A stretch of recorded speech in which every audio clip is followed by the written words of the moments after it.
गौरी के बाल घने, लंबे और बहुत सुंदर थे। उसके बालों को देखकर हर कोई उसकी तारीफ जरूर करता था, पर शादी के बाद गौरी के लंबे बाल घूंघट में छुप जाएंगे, ये उसने कभी नहीं सोचा था।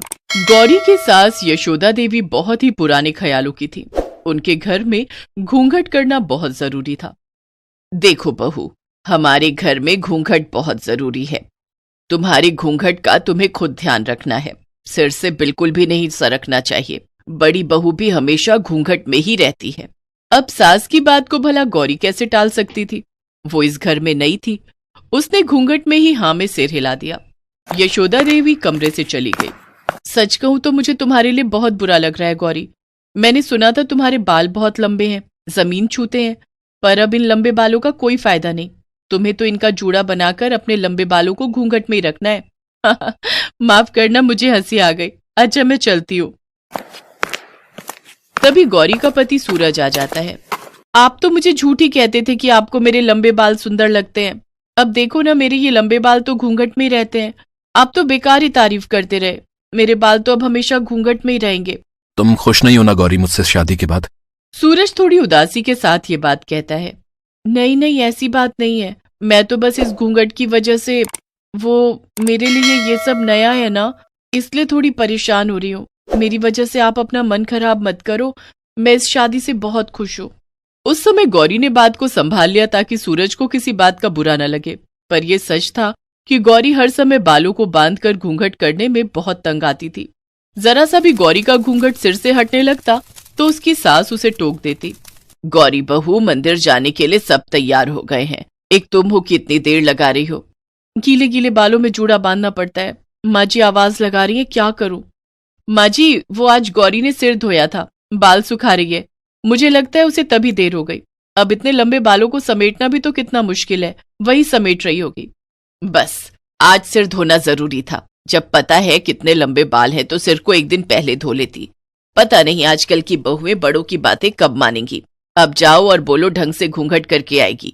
मंदिर में बहुत से लोग होते हैं। गौरी जल्दी जल्दी गीले बालों को बांधकर जूड़ा लपेट लेती है और सिर पर पल्ला कर लेती है। अक्सर ही गौरी को ऐसी परेशानियों को झेलना पड़ता था। एक दिन सब औरतें एक संगीत समारोह में इकट्ठी हुई, जिसमें यशोदा देवी और दोनों बहुएं भी गईं। गौरी बहू, ध्यान दो, पैर छूने में तुम्हारा घूंघट सिर पर रहना चाहिए। संगीत समारोह में जरा सा भी हटा तो सबके बीच में बात बनेगी। देखो बड़ी बहू ने कितनी चिमटी लगाई है, उसका घूंघट जरा सा भी नहीं खिसक सकता। ये क्या, तुम एक ही पिन लगा कर आ गई हो? जरा सी देर में तुम्हारा घूंघट हट जाएगा और जूड़ा खुल जाएगा। अरे यशोदा बहन, आओ आओ, आज तो नई बहू भी आई है। सुंदर लग रही हो बहू। गौरी बहू, इनके पैर छू लो, इन्हीं की पोती की शादी है। हमने तो सुना था छोटी बहू के बाल बहुत लंबे हैं, पर घूंघट में तो कुछ दिखाई नहीं दे रहा। अरे मैंने ही कहा है बहू से, वो क्या है ना, घूंघट में बालों को नजर नहीं लगता। ठीक ही है, बहुओं को घूंघट में रहना चाहिए। सब औरतें गाने बजाने में लग जाती हैं। तभी बच्चों के साथ खेलते हुए एक बच्चा, जो उसी फंक्शन में आई एक महिला का था, वहीं पास में बने कुएं में गिरने लगता है। मम्मी, मोहित कुएं में गिर गया। उसने कुएं में ईंट को पकड़ा हुआ है, वो पानी में गिर जाएगा। क्या? मेरा बच्चा, मेरा मोहित कुएं में गिर गया। मोहित, मोहित! सब औरतें चिल्लाने लगी। किसी को भी कुछ समझ में नहीं आ रहा था। तभी गौरी दौड़ती हुई कुएं के पास जाती है। उसके पास अब एक ही रास्ता था। वो जल्दी से अपना घूंघट हटाकर अपना जूड़ा खोलती है और अपने बालों को कुएं में गिरा देती है। मोहित बेटा, मेरे बालों को कसकर पकड़ लो, मैं तुम्हें ऊपर खींच लूंगी। मजबूती से पकड़े रहना, मैं तुम्हें गिरने नहीं दूंगी। गौरी के बालों में भयानक दर्द हो रहा था, फिर भी उसने कोशिश से मोहित को कुएं से बाहर खींच ही लिया। सब औरतें गौरी को देख रही थी। गौरी के बहुत सारे बाल टूट चुके थे, पर मोहित ठीक था, इस बात से गौरी को तसल्ली थी। गौरी बहू, आज तुम्हारे लंबे बालों की वजह से मेरे बच्चे की जान बच गई, वरना हम सब तो कुछ नहीं कर पाते। तुम्हारा बहुत बहुत शुक्रिया गौरी, तुम बहुत साहसी हो। अरे तुम्हारे तो बहुत सारे बाल टूट गए, दर्द भी हो रहा होगा। कोई बात नहीं, मैं थोड़ा गरम तेल लगा लूंगी तो ठीक हो जाएंगे। और फिर बालों का क्या है, टूट गए तो कोई बात नहीं है, दोबारा आ जाएंगे। क्षमा करना माँ जी, वो मोहित को बचाना बहुत जरूरी था, इसीलिए मैंने घूंघट। रहने दो बहू, घूंघट करने की कोई जरूरत नहीं है। तुम्हारे बाल ऐसे ही अच्छे लगते हैं।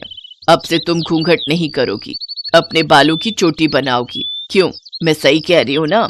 हाँ, तुम्हारे बाल बहुत सुंदर हैं, इन्हें तुम ऐसे ही खुला छोड़ो। आंटी के बाल तो बिल्कुल रस्सी जैसे हैं। मैं इन्हें पकड़कर ऊपर आ गया, नहीं तो मैं कुएं में गिर जाता। मम्मी, मेरा बच्चा। सब औरतें गौरी की बहुत तारीफ करती हैं। उस दिन के बाद गौरी ने बालों को घूंघट में छुपाना बंद कर दिया। वो अपने बालों की सुंदर चोटी भी बनाती और उन्हें खुला भी छोड़ती। अब उसे लंबे बालों के लिए कोई रोक टोक नहीं थी। यशोदा ने अपनी दोनों बहुओं को घूंघट के लिए मना कर दिया। Subscribe now and press the bell icon. Never miss an update. 2 और नीचे जो वो सब्सक्राइब का बटन है ना, उसको हिट करो। जल्दी से करो सब्सक्राइब। 3 इस वीडियो को लाइक करें, हमारे चैनल को सब्सक्राइब कर बेल आइकन जरूर प्रेस करें। 4 Subscribe now and press the bell icon. Never miss an update. और नीचे जो वो सब्सक्राइब का बटन है ना, उसको हिट करो। जल्दी से करो सब्सक्राइब।